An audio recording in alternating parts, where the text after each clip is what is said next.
இந்த வேர்ல்ட AI learn பண்ணணும்னு ஆசைப்படுறவங்க நிறைய பேர் இருக்காங்க. ஆனா உண்மையா சொல்லணும் அப்படின்னா 99% ஆஃப் பீப்புள் ஏஐ லேர்னிங் ஜெர்னியை ஸ்டார்ட் பண்ணிட்டு they are not seeing success in it. Mostly ஃபெயிலியரா தான் ஃபேஸ் பண்றாங்க. வை? அதுக்கான ரீசன் அவங்க ஹார்ட் ஒர்க் பண்ணாதது இல்ல, அவங்க கிட்ட டேலண்ட் இல்லாம இல்ல. I have seen 10,000 plus students. அவங்க பண்ணக்கூடிய ஒரு காமனான மிஸ்டேக் இருக்கு.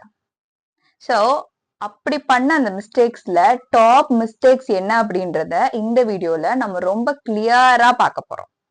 இந்த வீடியோ மேபி உங்களோட ஏஐ லேர்னிங் ஜெர்னியை கம்ப்ளீட்டா சேஞ்ச் பண்ணலாம். So watch till the end. First reason, random learning.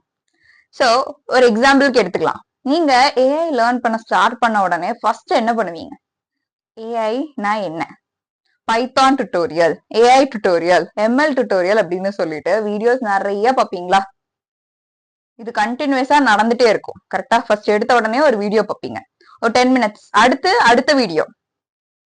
But நீங்க அந்த ரோட் மேப்பை ஃபாலோ பண்ணா கண்டிப்பா உங்களால லேர்ன் பண்ண முடியுமா? நோ. சோ இதே மாதிரி கண்டினியூஸா ஒரு 1 month நீங்க ஒரு வீடியோஸ் மட்டுமே பார்த்துட்டு இருக்கீங்க. அதுக்கடுத்து என்ன ஆகும் அப்படின்னா, சோ மாத்தி மாத்தி வீடியோஸ் பாக்குறதுனால you will get confused. So அந்த கன்ஃபியூஷன் உங்களுக்கு ஒரு பயத்தை கொடுத்துரும். அப்ப நீங்க என்ன தெரியுமா நினைப்பீங்க? ஏஐ எனக்கு செட் ஆகல. So first mistake, random learning. So அந்த ரேண்டம் லேர்னிங்க இன்னைக்கோட நீங்க ஸ்டாப் பண்ணுங்க. செகண்ட் மிஸ்டேக், ஒன்லி வாட்சிங். இப்போ நான் ஒரு விஷயத்த லேர்ன் பண்ணிக்கணும்னு வச்சுக்கோங்களேன், நான் பார்த்துட்டு மட்டும் இருந்தேன்னா அது லேர்ன் பண்ண முடியுமா? மேக்ஸ்ல எனக்கு அடிஷன் கத்துக்கணும்னா ஒருத்தங்க அடிஷன் சொல்லி தரும்போது அதை நான் கவனிச்சா என்னால ஆட் பண்ண நான் கத்துக்குவேனா? முடியாது. 4 நம்பர்ஸ் ஆட் பண்ணி பார்க்கணும், அவ்வளவுதானே. அதேதான் பைத்தானுக்கும், அதேதான் ஏஐக்கும், அதேதான் machine லேர்னிங்கும். So only watching will not take you to the success. Instead, it will lead to failure. So நீங்க உண்மையாலுமே ஏஐல உங்களோட கரியரை மாத்தணும்னு ஆசைப்பட்டீங்கன்னா வீடியோஸ் மட்டும் பாக்குறத ஸ்டாப் பண்ணிட்டு அதை பிராக்டிக்கலா அப்ளை பண்ண கத்துக்கோங்க. Third mistake, coding fear. இப்போ ஏஐ லேர்ன் பண்ண ஸ்டார்ட் பண்ண உடனே ஃபர்ஸ்டா வர தாட்டு, கோடிங் கஷ்டமாச்சு, ஒரு கோடிங் எடுத்து பார்த்தா எனக்கு புரியலையே, எனக்கு ஏஐ வருமா? நோ. நீங்க அந்த ஃபியரே உங்களுக்கு தேவையே இல்லை. ஏன் தெரியுமா? நீங்க ஏஐக்கு மெயினா யூஸ் பண்ணக்கூடிய one of the programming language Python தான். பைத்தானை நீங்க பேசிக்ஸ்ல இருந்து கிளியரா லேர்ன் பண்ணிட்டு தான் அடுத்து ஏஐக்கே போகணும். ஸோ நீங்க அந்த ஜேர்னியை ஃபாலோ பண்ணீங்க அப்படின்னா அந்த ரோட் மேப் கண்டிப்பா உங்களை ஏஐ லேர்னிங் ஜேர்னில உங்களோட சக்சஸ்ஃபுல் ஸ்டேஜை ரீச் பண்ண வைக்கும். ஸோ பைத்தான் கோடிங்க பார்த்து ஃபர்ஸ்ட் ஆஃப் ஆல் பயப்படாதீங்க. பைத்தான் பேசிக்ஸ் கத்துக்கோங்க, சின்டாக்ஸ் கத்துக்கோங்க, அடுத்து ப்ராப்ளம் சால்விங் லேர்ன் பண்ணுங்க. ஸோ அதை யூஸ் பண்ணி எப்படி டேட்டா ஹேண்டில் பண்ணணும்னு லேர்ன் பண்ணிக்கோங்க. ஸோ நீங்க கரெக்டா லேர்ன் பண்ணீங்க அப்படின்னா அந்த கோடிங் ஃபியர் தானா உங்களை விட்டு போயிடும். ஸோ கோடிங்கை பார்த்து ஃபர்ஸ்ட் ஆஃப் ஆல் பயப்படாதீங்க. எப்படி தமிழ் இங்கிலீஷ்லாம் ஒரு லாங்குவேஜோ அதே மாதிரி கோடிங்கும் ஒரு ஜஸ்ட் லாங்குவேஜ் தான். Fourth, no projects. இப்போ நான் நிறைய லேர்ன் பண்ணிக்குவேன், ஆனா ரியல் லைஃப்ல ஒருத்தவங்க உங்ககிட்ட ஒரு கொஸ்டின் கேட்டா ஆன்சர் பண்ணவே தெரியாது. அதுக்கான ரீசன் என்ன தெரியுமா? நீங்க ப்ராஜெக்ட்ஸே பண்ணாம இருக்கிறது தான். இண்டஸ்ட்ரிக்கு யார் தெரியுமா தேவை? இப்போ நான் ஏஐ இன்ஜினியர் எடுக்கிறேன் அப்படின்னா ஒரு ரோலுக்கு நான் ஹையர் பண்றேன்னு வச்சுக்கோங்களேன். So what I want is, ஒரு ப்ராஜெக்ட் என்கிட்ட இருக்கு, என்எல்பி பேஸ்ட் ப்ராஜெக்ட் நான் பண்ணிட்டு இருக்கேன். அது ஆல்ரெடி ப்ராஜெக்டா பண்ணி ப்ரூஃபா வச்சிருக்க ஒரு பர்சனை தான் நான் ஹையர் பண்ணுவேன்.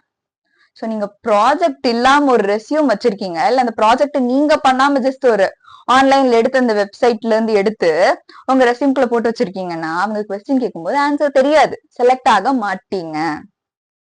சோ ஒரு ப்ராஜெக்ட் எடுத்து பேசிக்ல இருந்து எண்ட் டு எண்ட் டெப்ளாய்மெண்ட் வரைக்கும் எப்படி பண்ணணும்ன்றத ரொம்ப கிளியரா லேர்ன் பண்ணணும். சோ ப்ராஜெக்ட்ஸ் பண்ணாம இருக்கிறது நீங்க பண்ணக்கூடிய biggest mistake. Next, over learning. AI learning journey பொறுத்த வரைக்கும் ஓவர் லேர்னிங் அப்படின்றது நீங்க நிறைய படிக்கிறீங்கன்னு சொல்லல. ஸ்டார்டிங் ஸ்டேஜ்ல ஒரு ரோட் மேப் ஃபாலோ பண்ணி பேசிக்ஸ்ல இருந்து ஸ்டெப் பை ஸ்டெப்பா லேர்ன் பண்ணணும். அப்போ ஏதாவது ஒரு கான்செப்ட் கொஞ்சம் ஈஸியா இருந்தாலோ இல்ல ஏதோ ஒரு கான்செப்ட் புரியாம இருந்தாலோ அதை ஸ்கிப் பண்ணிட்டு அடுத்த டாபிக் லேர்ன் பண்ண ஸ்டார்ட் பண்ணிருவீங்க. அது என்ன ஆகும்னா உங்களோட மைண்ட் செட்டுக்குள்ள ஓகே எனக்கு இவ்வளோ டாபிக்ஸ் தெரியும் அப்படின்ற ஒரு தாட் ப்ராசஸ கொண்டு வந்துரும். ஸோ அப்ப நீங்க என்ன பண்ணுவீங்க, சரி இன்டர்வியூ அட்டன் பண்ணலான்னு போவீங்க. ஆனா அவங்க கேட்கிற பேசிக் கொஸ்டின்கே ஆன்சர் தெரியாது. ஸோ அப்பவும் உங்களுக்கு இந்த தாட் வரும், ஓகே எனக்கு ஏஐ செட் ஆகாது போல, நான் என்னதான் படிச்சாலும் நான் படிச்சதுல இருந்து உங்களுக்கு கொஸ்டின் கேட்கல. ஆனா நீங்க ப்ராப்பரா லேர்ன் பண்ணலன்றதுதான் உண்மையான reason. Next, quick results expectation. இப்போ நான் சைல்ட்ஹுட்ல இருந்து இங்கிலீஷ் கத்துக்கிறேன், தமிழ் கத்துக்கிறேன், தமிழ்ல பேசுறேன். இப்போ நான் சைல்டுல நான் பேசுறதுக்கும் ஒரு 10 இயர் ஆகி நான் பேசுறதுக்கும் தமிழ்ல டிஃபரன்ஸ் இருக்கும்ல. சைல்டுல எனக்கு நிறைய வேர்ட்ஸ் தெரியாது, பெருசானோன்னா நிறைய கத்துருப்பேன். இப்ப நான் ஸ்கூல்ல பேசிக் லெவல் இங்கிலீஷ் பேசுறதுக்கும் இல்ல நான் அதுல எக்ஸ்பீரியன்ஸ் ஆயிட்டு நான் இங்கிலீஷ்ல பேசுறதுக்கும் டிஃபரன்ஸ் இருக்குல்ல. ஃபர்ஸ்ட் டைம் ஸ்டேஜ்ல பேசுறதுக்கும் 10th டைம் ஸ்டேஜ்ல பேசுறதுக்கும் டிஃபரன்ஸ் இருக்குல்ல. obviously there is a big difference, there is no small difference at all. so அப்படி பார்க்கும்போது இங்க ஏஐன்றது it's definitely a vast syllabus தான். ஏல machine learning, data science, data handling எல்லாமே நீங்க ரொம்ப தெளிவா பேசிக்ஸ்ல இருந்து லேர்ன் பண்ணும். ஆனா அது ஈஸியா லேர்ன் பண்ண முடியும் நீங்க ப்ராப்பரான ரோட் மேப் ஃபாலோ பண்ணா. ஆனா நீங்க பண்ணக்கூடிய மிஸ்டேக் என்ன தெரியுமா, அதை லேர்ன் பண்றதுக்கு சாலிடா மினிமம் 4 months எடுக்கும். If you are at your college, okay அந்த ஸ்டேஜ்ல இருக்கீங்கன்னா. ஆனா நான் ஒரு 2 weeksல லேர்ன் பண்ண முடியுமா, 1 weekல லேர்ன் பண்ண முடியுமா? இன்டர்வியூக்கு 2 நாளைக்கு முன்னாடி ப்ரிப்பேர் பண்றது இல்ல. சோ யூஆர் எக்ஸ்பெக்டிங் ஒரு ஷார்ட் டைம் பீரியட்ல நான் இது எல்லாத்தையும் முடிக்க முடியுமா அப்படின்ற ஒரு எக்ஸ்பெக்டேஷனோட உங்களை ஸ்ட்ரெஸ் பண்ணிக்கிட்டு ஒரு விஷயத்தையும் ஸ்கிப் பண்ணிட்டு போறது, நிறைய இம்பார்ட்டன்ட் டாபிக்ஸ ஸ்கிப் பண்றது. சோ இதுதான் நீங்க பண்ணக்கூடிய ரொம்ப வெஸ்டான மிஸ்டேக். Next, no guidance. இப்போ ஏன் லேர்ன் பண்ண ஸ்டார்ட் பண்ணும்போது உங்களுக்கு டவுட்ஸ் வரும், கரெக்டா? சோ அந்த இடத்துல ஏதோ ஒரு விஷயத்துல ஏதோ ஒரு வேலை உங்களுக்கு ஒரு கைடன்ஸ் இருந்தா பெஸ்டா இருக்கும். So make sure you are having a guidance. So அந்த கைடன்ஸ் இருந்தாதான் உங்களால ப்ராப்பரா ஏஐ கிளியரா லேர்ன் பண்ண முடியும். ஏன்னா பைத்தான்ல டவுட்ஸ் வரும், ஏஐ கான்செப்ட்ஸ்ல டவுட்ஸ் வரும், டேட்டா ஹேண்ட்லிங்ல டவுட்ஸ் வரும். So make sure you are having some way, in some way you are having someone guide or mentor. ஏதோ ஒரு விஷயத்துல உங்களுக்கு ஒரு கைடன்ஸ் இருந்தா அது பெஸ்டா இருக்கும். ஸோ அந்த கைடன்ஸ் இல்லாம லேர்ன் பண்ணும்போது ஸோ டவுட்ஸ் கேட்க யாருமே இல்லைன்ற தாட் ப்ராசஸ்லயே நீங்க ஈஸியா கிவ் அப் பண்ணிடுவீங்க. சோ இப்போ இந்த ப்ராப்ளம் நம்ம பார்த்தோம்ல, let's see what works. First எடுத்த உடனே ஏஐ லேர்ன் பண்றதுக்கான ரோட் மேப். சோ என்ன லேர்ன் பண்ணணும்னு தெளிவா உங்களுக்கு தெரிஞ்சாதான் உங்களால AI first of all learn பண்ணவே முடியும். சோ என்ன லேர்ன் பண்ணுன்ற அந்த ஸ்டெப் பை ஸ்டெப் ஜேர்னில இருந்து என்ன லேர்ன் பண்ணுன்ற அந்த கான்செப்ட்ஸ் எல்லாமே உங்களுக்கு கிளியரா ஃபர்ஸ்ட் தெரியணும். அடுத்து நீங்க பிராக்டிஸ் பண்ணணும். சோ என்ன லேர்ன் பண்ணணும்னு தெரிஞ்சிச்சு, அதை கன்சிஸ்டன்டா ஒர்க் பண்ணி பார்க்கணும்ல, என்ன ப்ராப்ளம் சால்வ் பண்ணணும் அப்படின்றதெல்லாம் இருக்கு இல்லையா. So practice. Third, projects. So this is important for industry. நீங்க இண்டஸ்ட்ரிக்குள்ள போனா உங்களுக்கு என்ன இம்பார்ட்டன்ட், ப்ராஜெக்ட்ஸ்.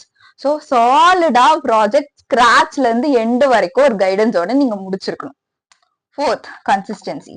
ஸோ இப்போ லேர்ன் பண்ணும்போது ஒரு ரோட் மேப் டெவலப் பண்ணீங்கல்ல, ஸோ உங்களோட கைடன்ஸ் ஒரு பர்சன் உங்களை கைட் பண்ணிட்டு இருக்கும்போது கன்சிஸ்டன்டா நீங்க அந்த ஒர்க்கை முடிக்கணும். And finally as you already mentioned, guidance.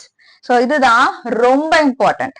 So இப்போ நீங்க உங்களோட ஏஐ லேர்னிங் ஜேர்னியை இப்பதான் ஸ்டார்ட் பண்ணிருக்கீங்களா? If you want someone who is sitting next to you to guide you, I am starting a 4-week live AI program. So இந்த AI program பொறுத்த வரைக்கும் நான் ரொம்ப லிமிட்டடான சீட் தான் வச்சிருக்கேன். Actually it's wait list. So இதுல ஆல்ரெடி வந்து போன பேட்ச் நிறைய ஸ்டூடெண்ட்ஸ் ஜாயின் பண்ணியிருந்தாங்க. And I want to make sure that the students strength is very less. எனக்கு அதுக்கான ரீசன் என்னன்னா I want to give individual focus to everyone. So நீங்க அந்த வெயிட் லிஸ்ட்ல ஜாயின் பண்ணணும் அப்படின்னு நினைச்சீங்கன்னா மறக்காம இந்த லிங்க் நான் இந்த வீடியோக்கு கீழே கொடுத்துருக்கேன், அதை கிளிக் பண்ணி ரெஜிஸ்டர் பண்ணிருங்க. So will meet you there. நான் உங்களுக்கு road map and then projects எப்படி பண்ணணும், ஏஐ எப்படி ஸ்டார்டிங்ல இருந்து ஒர்க் பண்ணணும், ப்ராஜெக்ட்ஸ் முடிக்கிற வரைக்கும் எண்ட் டு எண்ட் என்னென்ன ஸ்டெப்ஸ் எல்லாம் பண்ணணும்ன்றத கூடவே இருந்து கைட் பண்ணுவேன். நீங்க எப்ப டவுட்ஸ் கேட்டாலும் I will always be there to clarify the doubts. So will meet you there. And along with that I want to tell you very important thing. So இந்த ப்ராப்ளம்கான மெயின் சொல்யூஷன் என்ன தெரியுமா? LBR. Learn. ப்ராப்பரா learn பண்ணுங்க, road மேப்பை follow பண்ணி. அடுத்து build பண்ணுங்க. பில்ட் பண்ணும்போது உங்களுக்கு ப்ராப்ளம் வரும். ஸோ உங்களுக்கு நான் கைட் பண்ணுவேன். So you can easily build it. அடுத்து ரிப்பீட். நீங்க ஒரு ப்ராஜெக்ட் பண்ணா பத்தாது. You have to build multiple projects. So with my guidance you can do everything. So இந்த ப்ரோக்ராம் உங்களுக்கு ரொம்ப அஃபோர்டபுளான பிரைஸ்ல இருக்க போது. So make sure you join there and will meet you there. இது உங்களுக்கு மே 2nd வீக் ஸ்டார்ட் ஆக போகுது. ஸோ இன்கேஸ் இது ரிலேட்டடா உங்களுக்கு ஏதாவது டவுட்ஸ் இருக்குன்னா make sure you add them in comments. So bye for now. We'll meet you there on the 4-week live AI program.